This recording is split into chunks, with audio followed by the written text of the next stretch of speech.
আসসালামু আলাইকুম প্রিয় দর্শক, আজকে নতুন একটি ভিডিওতে আপনাকে স্বাগতম। আজকে সারা দিনে ঘটে যাওয়া কিছু গুরুত্বপূর্ণ সর্বশেষ আপডেট খবর নিয়ে হাজির হয়েছি, যেটা ভিডিওর শুরুতেই কিছু অংশবিশেষ দেখানো হয়েছে। তাই বলবো না টেনে সম্পূর্ণ ভিডিওটি দেখবেন, তাহলে আজকের বিষয়টি বুঝতে পারবেন। তো চলুন দর্শক, দেরি না করে সম্পূর্ণ ভিডিওটি দেখে আসি।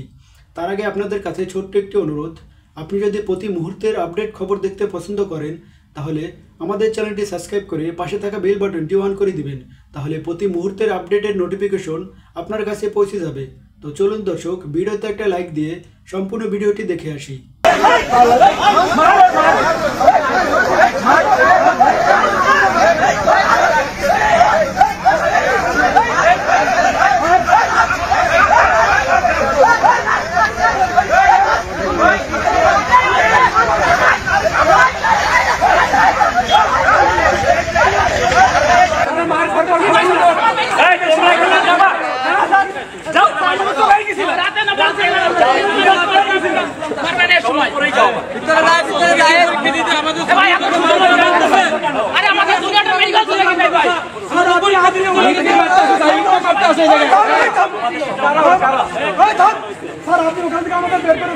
আমরা তো সবাই চলে আসলাম না।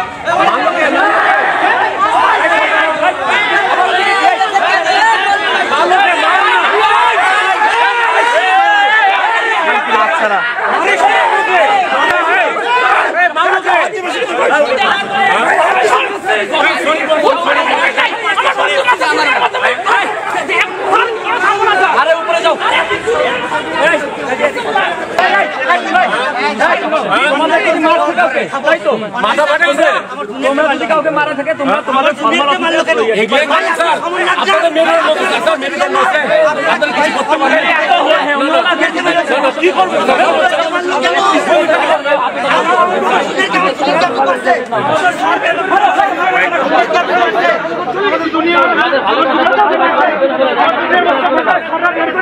ছেলেবেলা আসার আগে ভালো কথা বলতে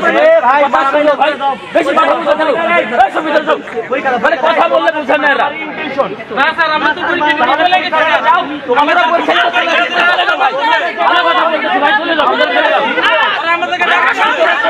ভাই কথা বুঝে না এরা।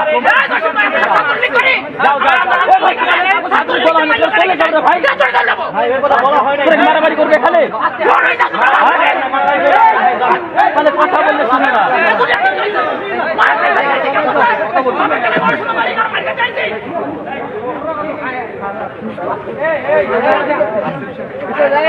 এ ভাই ভাই চলে যান, ভাই চলে যান, আপনারা বুঝেন না কেন রে ভাই?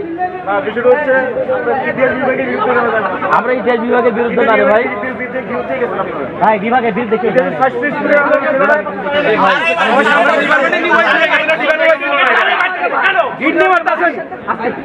ভাই একজনের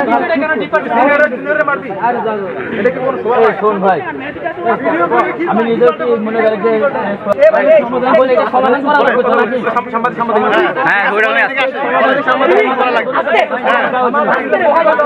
যাওয়ার পরে তোরা কিসের জন্য শরীফের গায়ে হাত ঢালি? কিসের জন্য? কি হাত উঠেছে? সবাই মিলে উঠেছে, মারা হয়েছে। দেখ ওইটা একটা ঘটনা ঘটে গেছে, ওইটা সমাধানের জন্য তো আমরা আসি রে ভাই।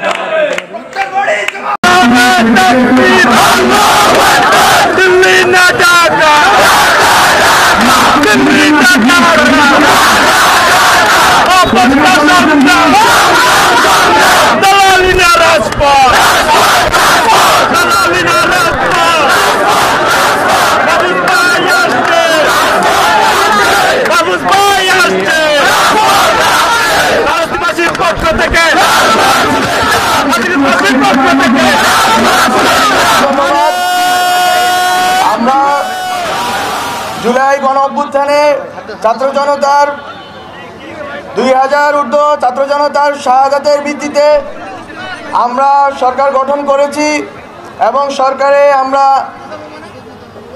খুনিদের বিচার এবং ফ্যাসিস্ট হাসিনা যেই প্রতিষ্ঠানগুলোকে ধ্বংস করে দিয়ে গেছে সেই প্রতিষ্ঠানগুলোর সংস্কার এবং একটি গণতান্ত্রিক পট পরিবর্তনের জন্য সুষ্ঠু নির্বাচনের ব্যবস্থা আমাদের সরকার অঙ্গীকার।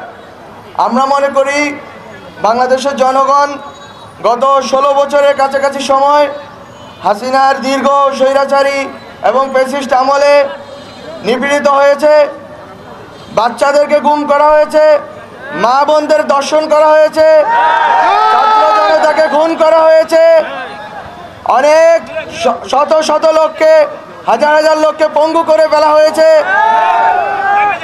আমরা সকল রাজনৈতিক দল, ছাত্র সংগঠন, শ্রমিক সংগঠন, নারী সংগঠন, আলেম ওলামা সবাই মিলে এই ফ্যাসিস্ট হাসিনাকে উৎখাত করেছি। কিন্তু ফ্যাসিস্ট হাসিনা যেই ব্যবস্থার উপরে দাঁড়িয়ে যেই প্রতিষ্ঠানগুলোকে কবজা করে মানুষের উপরে গণহত্যা চালিয়েছে, নির্বিচার চালিয়েছে, লুটপাট চালিয়েছে, গুম খুন ধর্ষণ করেছে, সে সকল প্রতিষ্ঠানগুলোকে সংস্কার ব্যতীত আমরা যদি ন্যূনতম সংস্কার না করে নির্বাচন করি তাহলে এই প্রতিষ্ঠানগুলো থেকে যাবে এবং জনগণ কখনোই বৈষম্য এবং নিপীড়ন মুক্ত হতে পারবে না।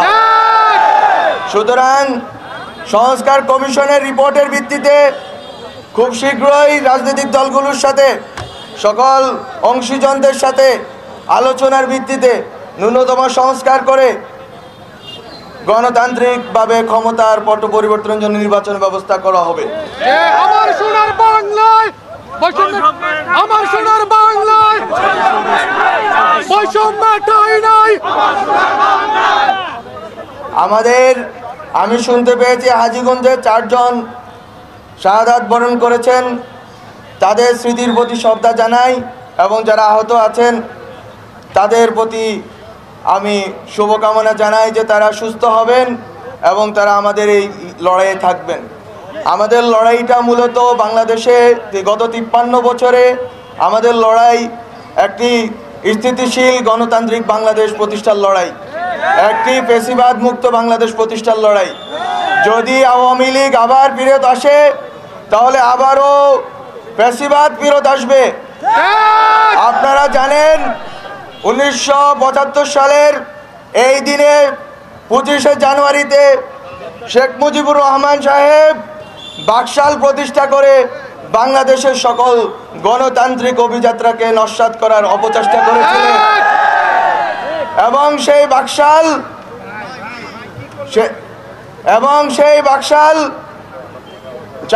চারটি বাদে অন্য সকল দৈনিক পত্রিকাগুলোকে নিষিদ্ধ করেছিল, মত প্রকাশের স্বাধীনতাকে লুণ্ঠিত করেছিল এবং নির্বিচার ওই সময়ে বাকশাল প্রতিষ্ঠার পূর্বপর অনেক বিরোধী নেতৃবৃন্দকে, কয়েক হাজার বিরোধী নেতৃবৃন্দকে শেখ মুজিবুর রহমান খুন করেছিলেন, গুম করেছিলেন। তার ওই সময়কার আওয়ামী লীগের নেতৃবৃন্দ একই স্টাইলে গুম খুন ধর্ষণ করেছিলেন। আমরা শেখ মুজিব, শেখ হাসিনার শাসন আর বাংলাদেশে চাই না। আমরা বাংলাদেশে আওয়ামী লীগের সেই ফ্যাসিবাদী ব্যবস্থা আর চাই না। আমরা চাই বাংলাদেশ পন্থীদের হাতে থাকবে, বাংলাদেশে দিল্লি পন্থীদের কোনো স্থান আর হবে না।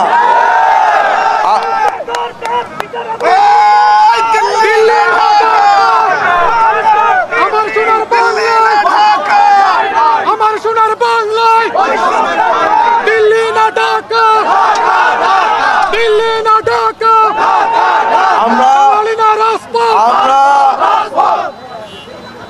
আমরা বলেছি বিএনপি, জামাত নির্বিশেষে যত রাজনৈতিক দল আছে, ছাত্র সংগঠন আছে, ছাত্ররা আছে, শ্রমিক, নারী, আলেম ওলামা আছেন, সবাই যারা বাংলাদেশপন্থী তারাই বাংলাদেশে থাকবেন এবং এই বাংলাদেশে সুষ্ঠু নির্বাচন প্রক্রিয়ার মধ্য দিয়ে তারা পজিটিভ একটি কম্পিটিশনের ভিতর দিয়ে বাংলাদেশে শাসন প্রতিষ্ঠা করবেন, বাংলাদেশের জনগণের